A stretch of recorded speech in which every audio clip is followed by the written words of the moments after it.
According to Stats SA data, the first quarter of this year, the unemployment rate rose to 32.9% from 32.7% the previous quarter.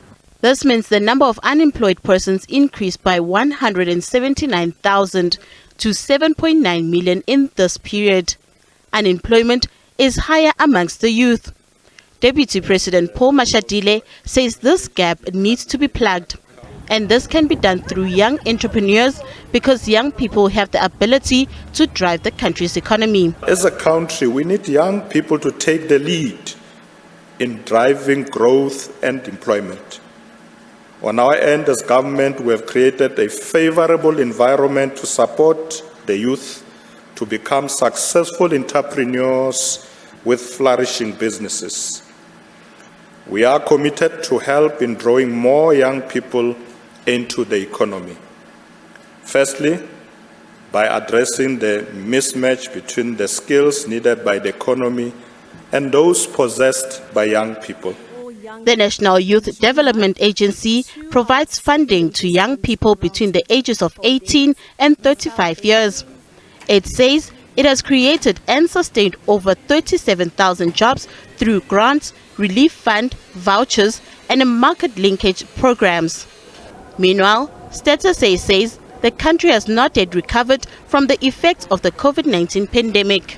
It says this is evident in the numbers of the youth that are left unemployed. Young people 15 to 24 years, their unemployment rate is sitting at 62.1%. It's the highest in the country.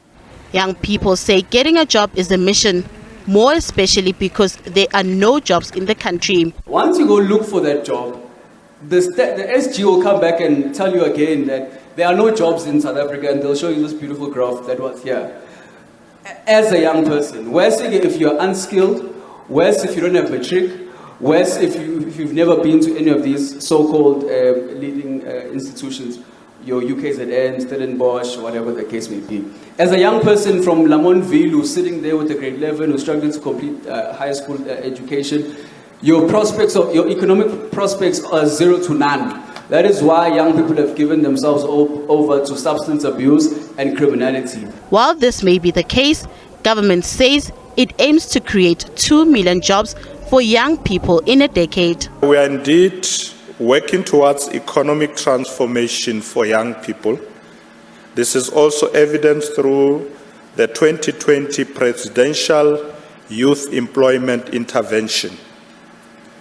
These interventions aim to realize rapid gains by linking more young people to new and existing opportunities and to create 2 million jobs for young people in the course of a decade.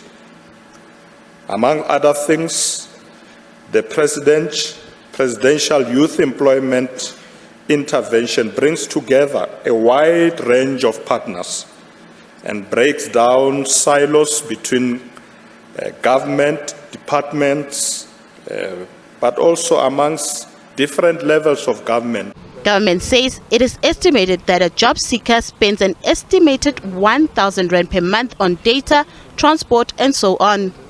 It says when financial and non-financial support is provided to young people in the rural areas should not be left out as they continue to face enormous challenges. Nothando Makutulela, SABC News, Johannesburg.